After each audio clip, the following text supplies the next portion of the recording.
All right, what's up, guys? It's Coach Mo here with More Performance Systems, and this is going to be um, a podcast video, essentially showing the basics of tracking food, logging it in your app. I know sometimes it could be kind of a headache, and trust me, no matter how much information you receive, just know that when you're first starting to log and track food, it is kind of a pain in the butt. It kind of gets a little annoying, honestly, having to do it consistently. But I promise you, as soon as you get it down and you learn some tips and tricks as you go, it becomes kind of just like a habit. It becomes second nature to you. I'm at that point now where I just don't even really think about it. I just start logging and logging food. Is logging your food is such a game changer, just being aware of what it is that you're eating. And a lot of times, to be honest, either you're gonna see, oh, like this actually wasn't as much calories as I thought it was, or this was a lot more calories than I thought it was. So that's what this is meant to do, is to kind of give you some insight on how to do that. And hopefully it helps you guys out. Okay, so I'm sorry it was a little funky with the PowerPoint. I was trying to make it so it's full screen, but having some technical difficulties. But this should do for now. So let me go to the very beginning. All right. So basics on tracking and logging food, as I explain what this is going to be. Okay. So the first thing I wanted to go over is the basics of the scale, and I'll have a video um, and examples of a scale coming up. There's two main buttons you're going to see. One's going to be the unit, which is basically the weight measurement. Usually you'll have a choice between grams, ounces, or milliliters. Grams typically you'll see with like fruits or honestly really anything. If you're doing condiments and stuff like that, ounces, it's typically going to be with meats, chicken and whatnot. When you see the packaging label, it'll usually have it, the label will be in ounces, and milliliters will be for your liquids. So if you're making like a protein shake or something like that, you put it into almond milk, because which what I do, I measure out the milliliters and I track it that way. And the tare button's key. Basically what it does is zeroes out the scale before placing your bowl or a cup or whatever it is that you're going to place your food item in on this. After you put the food or cup on there, you'll zero it out. That way you're not actually adding the weight of the cup or the bowl or the Tupperware to what you're actually measuring. You'll place it on there. And again, I'll have videos on this. And then you're going to zero it out. Or if you're having like a chicken and rice or something like that, and you weigh the chicken inside the Tupperware, you'll tear it out and then you'll go and weigh the rice. That way you're not adding the weight together. So here's a video. It might be a little messed up. If it is, I'll stop it every now and then. So essentially, you're going to turn your scale on. This is my scale right here, right? It's automatically going to start at 0. This is how you're going to change. You see it going from ounces to milliliters and ounces again, and the grams. Okay. So that's essentially, you guys can't see too well. Let's see if I can mess with it right now. No, I don't want to mess with it too much, but that's essentially how you're going to select which measurement you're going to use based off like the packaging. You'll see on it, like for like instance, like granola, you'll see it's measured in grams. Like shredded cheese will be in grams on the top right of the food label. But like I said again, like ground beef, ground turkey, chicken, stuff like that would typically be in ounces. So start tracking your food. These are some of the tools that you're going to need.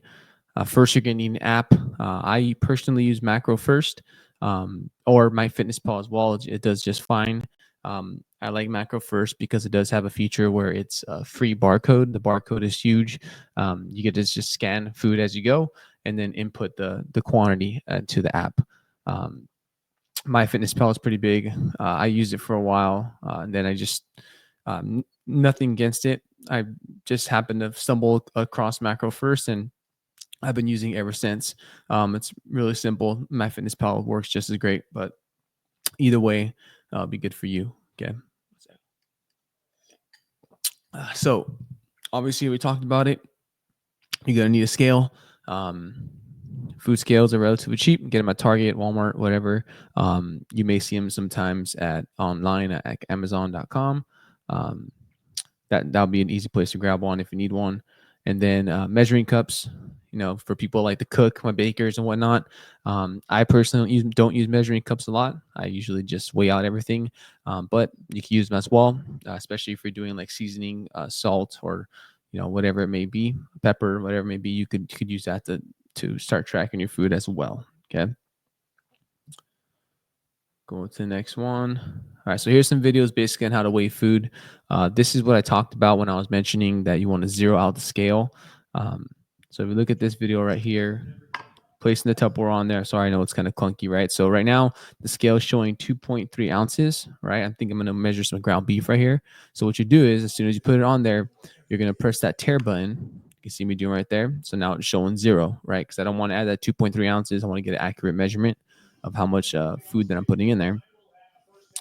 You can change the unit if needed, but I keep it in ounces because it's going to be ground beef. Sorry, so look at me adding my ground beef in there.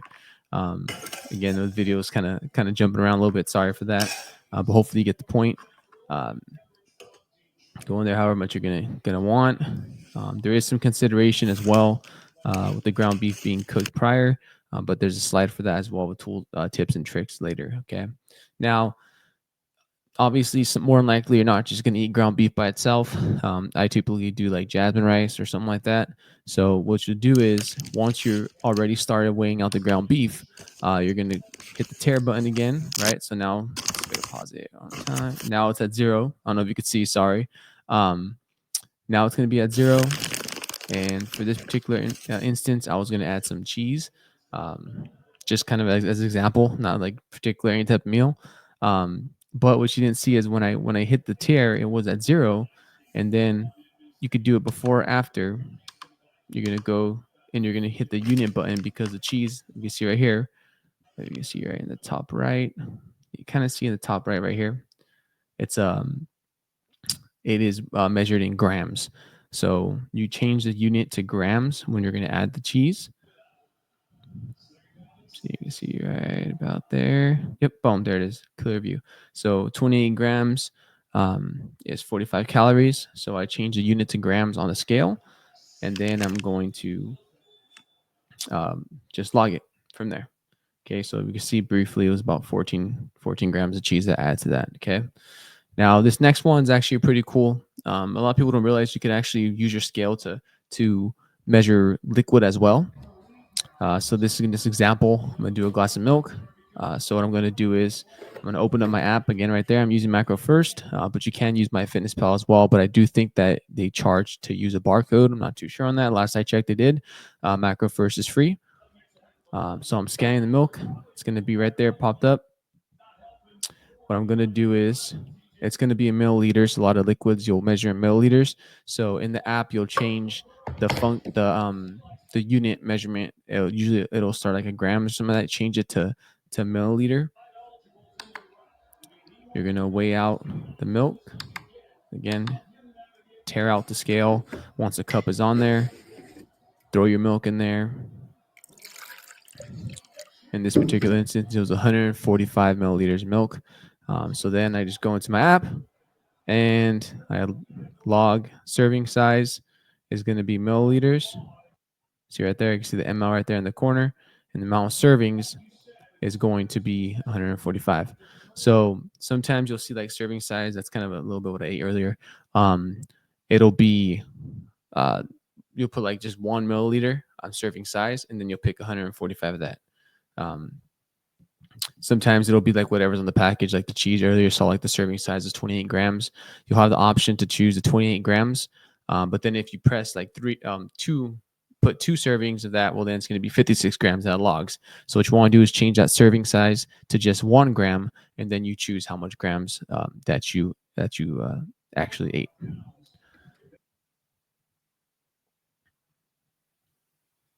Okay. So now again, going to logging food. This is kind of what I was talking about right now. Sorry, I know the videos isn't ideal. But one thing when you're logging food, we look at this one in particular. Let me see if I can somehow zoom in on this. No, I'll just explain it to you. So if you're going to be logging food, It's not always in ounces, grams, or milliliters. Sometimes you could just do an amount that you ate.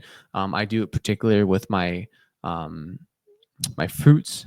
Like if I eat like a banana or something like that, I'll select like banana. I'll search it. You could look in the search tabs of the apps, banana, apple, whatever it is, and you could just put how much you ate. There's even more than likely selections of a medium sized banana, a large banana, or you could weigh it yourself. You could that's one way to do it as well. But when it comes to like my fruits and stuff like that, I typically just um, put the amount that I ate in there. So that's another thing you can do. Um, when it comes to that, let me go real fast back to I see where I'm at. See if these videos are even anything worth trying to play for you right now. Yeah, they're being a little funky. Essentially, like I said, they're just the barcodes, scanners. That makes it very easy. You can just scan your food um, and just input it that way, however much you ate, or obviously you weigh it and then input the amount that you scanned. All right, so here we go. Going back to it, we got some tips and tricks. Okay, this is something that's really important. The 80% rule. Um, when you're logging food, particularly like with your meats and your poultry, like ground turkey or chicken, uh, you'll see that on the actual label itself, it typically has like say for instance, Genio's 93%, 93 or 93.7 ground turkey. That's something that I eat a lot.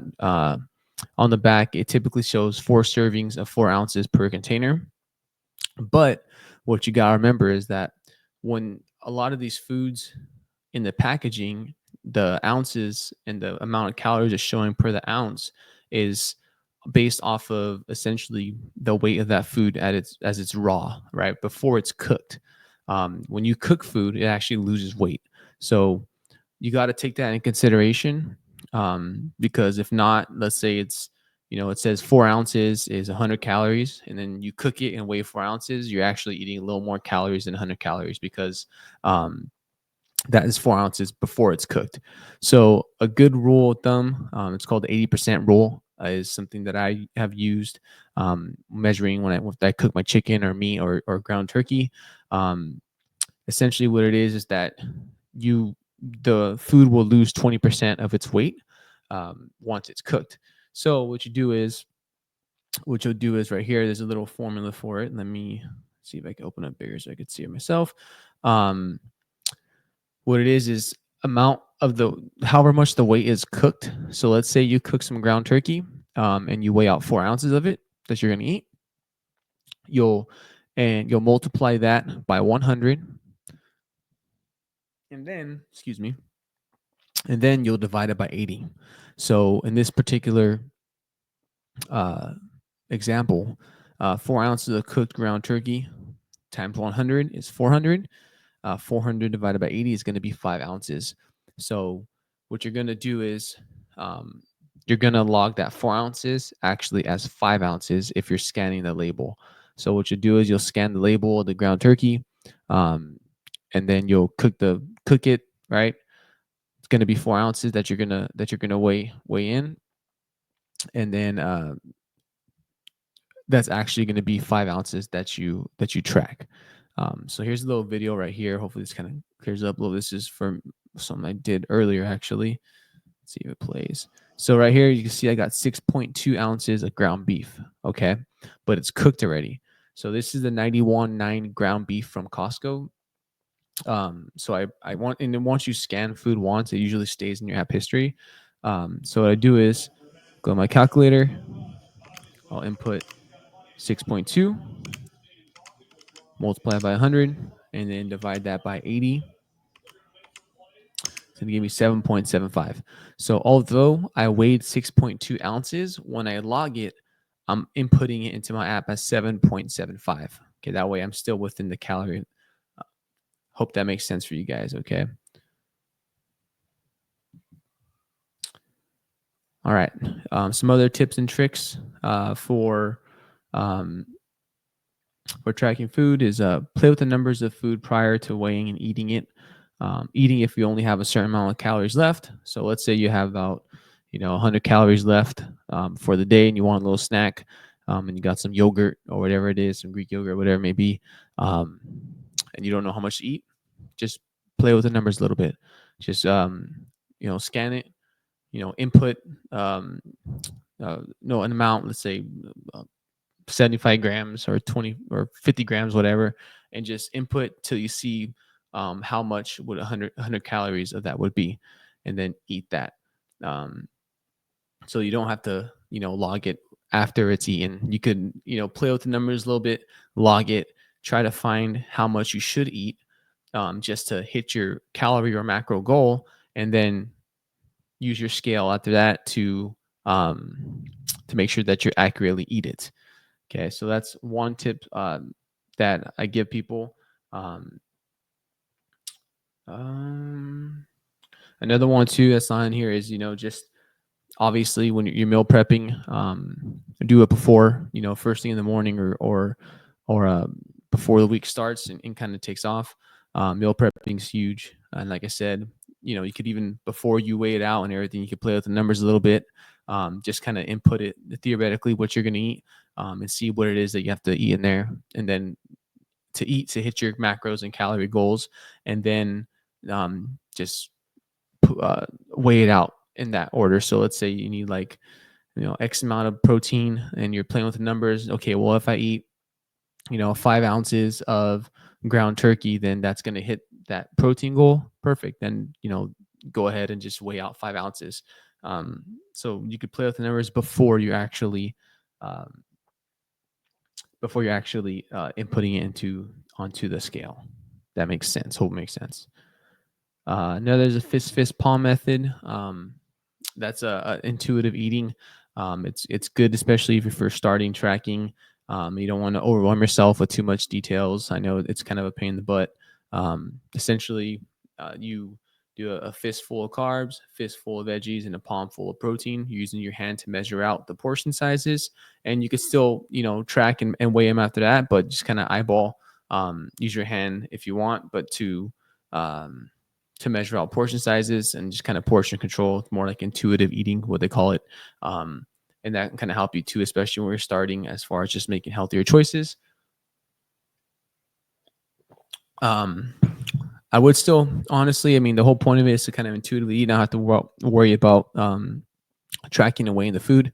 But I would still, maybe you use that to pick your portions and just track it still, just so you're aware of what it is, and then that way you're kind of becoming familiar with how much you eat or don't eat. A lot of people actually eat a lot less than they think, and it kind of kicks them in the butt when they're actually trying to drop weight because their body is so used to starving itself and doing these crazy diets that they have to go through um, have to actually up the calories and do a reverse diet to get them back to where they wanted to fix their metabolism and then bring it back down, which is kind of what our moral performance system is all about. It's about ultimately first priming the metabolism, then dropping the fat, and then making it sustainable for your lifestyle. Going over to the next slide. Only a couple left, guys. Eating on the go. One thing that I started doing when I go to work, in my lunch pail, I have a scale with me, and uh, let's say I go to Chipotle. Believe it or not, a lot of restaurants will have their foods in the apps. So if you look up like Chipotle steak, it'll be in there, and you just go there, weigh it out, and what I do is I have them if I'm doing like a steak bowl, steak chicken and bowl, whatever. I'll ask them to and they're usually cool about it, just package it all differently. So they give me my steak and rice, but they put it in two separate containers. So rice is in one container, steak is in the other container, and then I weigh it, and then I track it, and then I eat it, knowing how much I'm eating, and pretty guilt free. And a lot of times, actually, it's a lot less calories than I thought it was going to be. Um, Obviously, too, things happen sometimes. I know myself being a parent and kids playing sports constantly and being on the go a lot. Sometimes things happen. You gotta grab that quick McDouble or something like that. As long as you track it, I'm not not saying it's the best thing in the world, but once you're getting to that lifestyle, implementing the food tracking and your diet into your lifestyle, just track it. Be aware of what you're eating. There's been times where I'm like, crap, I only got 500 calories left, and um, I'm starving. I'm way home from work. I'll grab a beefy 5 layer burrito and I'll eat it guilt free because I know I'm still within my calorie and protein range. Um, I'm not saying, obviously, like, I'm not saying do that all the time, but at the end of the day, things happen, right? We all got lives. We're all busy. Um, things happen. It's not the easiest thing to constantly be meal prepping and whatnot, but just know that even if you do slip up a little bit here and there, there's still ways to stay within your calorie goals. Protein bars, protein shakes, and whatnot, are huge. Make sure you're eating a lot of protein. Protein is very satiating. It'll keep you fuller for a longer period of time. I personally, like, I'll eat like a meal in the morning, then I'll have a protein shake, and that keeps me pretty good for the rest of the day, until it's time for lunch or dinner. Um, so that's just kind of like the very basics of tracking food. Obviously, you're gonna have to have a goal, as far as calories and protein, and carbs and fats when you're really gonna get everything dialed in. And that's what people like me are here for, as far as like online trainers with the nutrition coaching and weight training. And I'm here if you guys ever need anything. I'm more than happy to help. But like I said, a lot of times for me, it's more just, at first, making sure that people are making healthier choices. Tracking is huge because we got to be aware of what it is we're putting in our body. And sometimes, like I said, you're going to realize, like, oh crap, like I don't eat that much. I don't only eat like 1,300 calories a day. Why am I not losing weight? Well, because we're gonna have to do some type of reverse diet and get those calories back up before we can actually start effectively losing weight. But obviously, we got to do it responsibly. Not just with a bunch of double cheeseburgers and burritos we talk about and whatnot. There's the way to do it the right way. And I'm happy to be here to help you guys if you need help with that. So thank you guys for listening. I hope helped a little bit. If you guys need any tips or tricks or whatever it may be, feel free to reach out. I just want to make this quick little podcast video type for everyone, as far as just kind of like the basics of getting going. And the first step is tracking food. I think that obviously you want to get to a point where you could eat more intuitively and you're not having to track constantly. You're kind of just more aware, but now you kind of know what 8 ounces of ground beef looks like. You can kind of eyeball a little bit more. But um, I do think that you have to track when you're first starting. It's kind of like a nature of the beast. It's one of those things that everyone kind of has to go through it. But I promise you, it does get easier. And once you're able to implement it into your lifestyle, and it becomes kind of second nature tracking your food, you will start seeing a lot more results. It becomes easier, and you'll see this the difference in your overall quality of life, because you're knowing that you're eating. You know, uh, Eating correctly, and you're getting the right amount of calories that you need or don't need. So, hope you guys enjoyed. Hope it helps. If not, or if so, send me a message. Let me know if there's anything else you guys want to hear about, anything you guys want to learn about. I'm more than happy to share. That's what I'm here to do, and we'll see you guys next time.